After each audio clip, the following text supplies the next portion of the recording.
Olá pessoas, eu sou Marília Araújo, biomédica.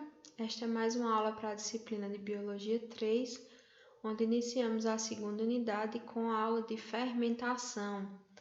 Fermentação é uma via de obtenção de energia, ou seja, ela gera ATPs e moléculas de NAD no final, porém em uma quantidade bem menor do que a cadeia respiratória.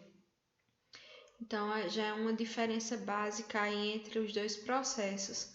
Então, tanto fermentação quanto respiração celular são para a obtenção de energia, de moléculas de ATP, de NAD. Porém, a fermentação ela só acontece em uma etapa, que é a glicólise. Já a respiração celular, ela acontece em 3 etapas, que são a glicólise, o ciclo de Krebs e a cadeia respiratória. Entre elas, o que tem em comum é a glicólise, porque ambas fazem a quebra da molécula de glicose. A palavra fermentação é uma palavra que vem do latim, fervere, é um processo químico de transformação enzimática. Temos aí na glicólise 10 reações, que acontecem graças às enzimas, onde a gente tem quebra de ligação, que é a obtenção e armazenamento de energia, e eu tenho também mudança de molécula para que a gente tenha no final a molécula de piruvato e tenha tanto o ATP quanto o NAD formado. Então, o intuito principal da fermentação, ou seja, para que serve a fermentação, é gerar molécula energética, gerar energia, porém ela só acontece em uma etapa, a glicólise, então ela não vai gerar a mesma quantidade de energia que a cadeia respiratória gera. Ela vai ser uma quantidade bem menor. A fermentação também, geralmente, no nosso corpo é um processo local. Nossos músculos fazem fermentação. Quando a gente está se exercitando e acontece aquela queima do músculo, é porque aquele músculo está fazendo fermentação para obter energia naquele local, utilizando o glicogênio, que é um açúcar armazenado ali no músculo, o glicogênio muscular.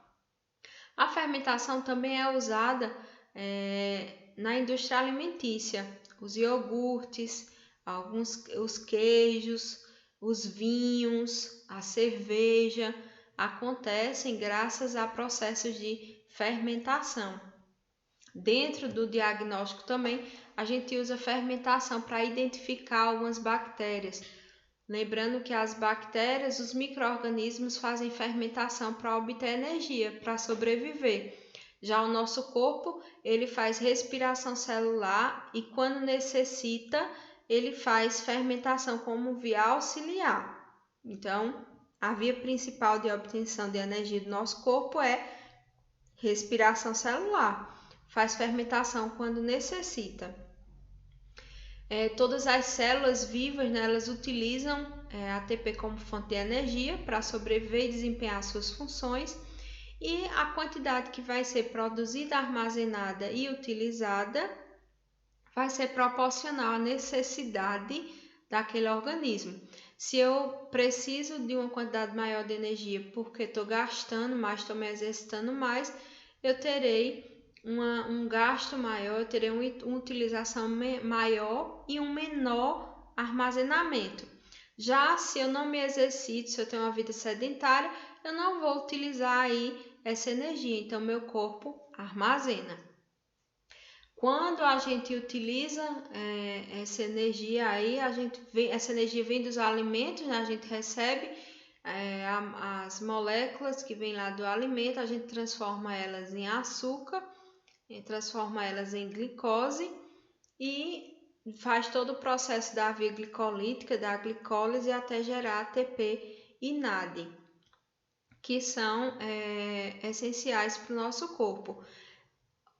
Como a gente já viu na outra unidade, para conseguir aí essa molécula de glicose, nosso corpo utiliza nutrientes vindos da alimentação e consegue armazenar em forma de lipídios, se for o caso, para ser utilizado depois como glicose, ou transforma já carboidratos também em glicose para poder fazer a glicólise.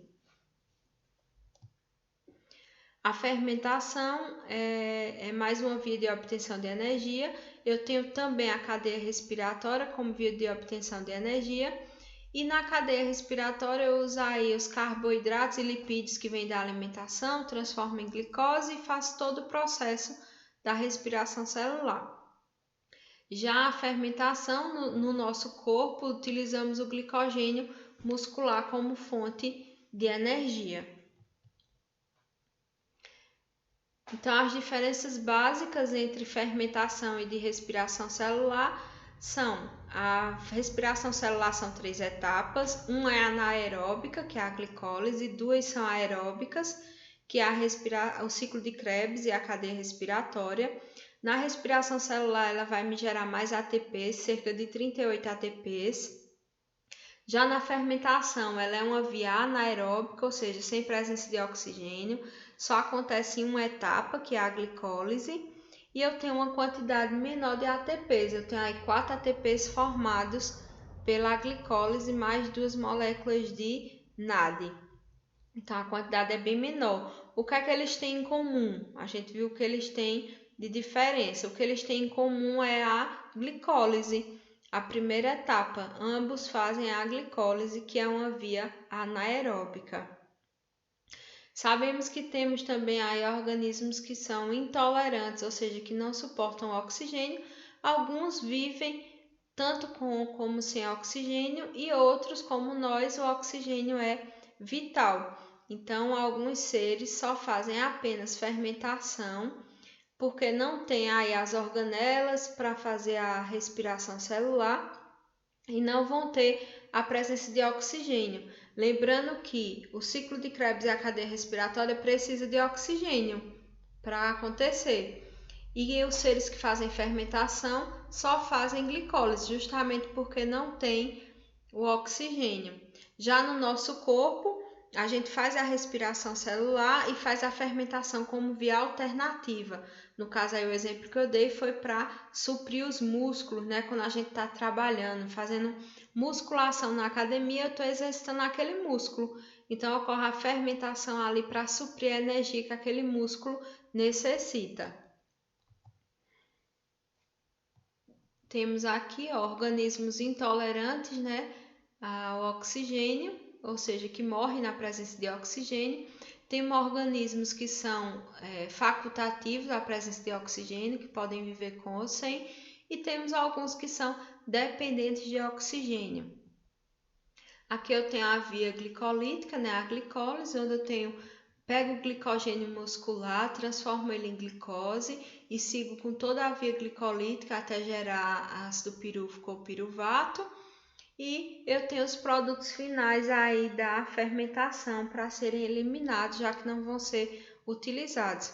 Eu tenho 2 tipos de fermentação principais, a fermentação láctica e a fermentação alcoólica.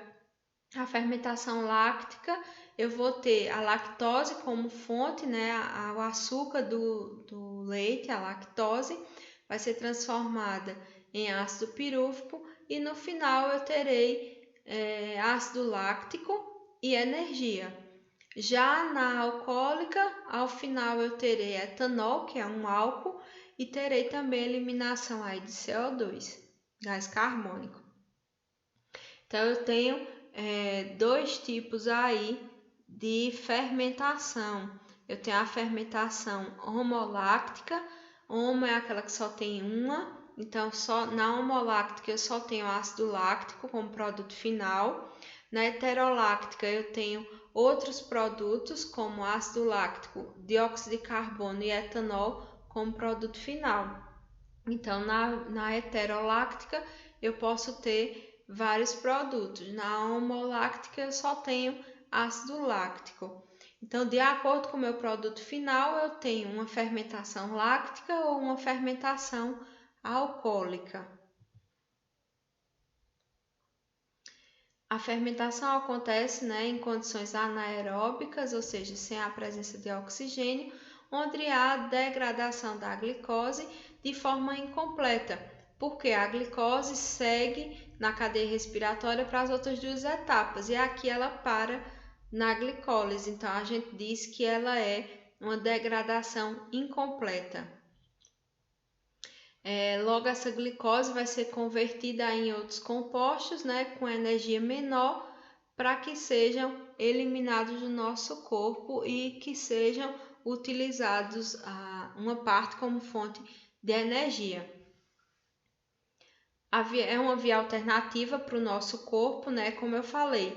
Alguns organismos, como as bactérias, só fazem fermentação para ter energia. Então, para eles, a fermentação é a principal via. Para nós, a principal via é respiração celular e fermentação é uma via secundária.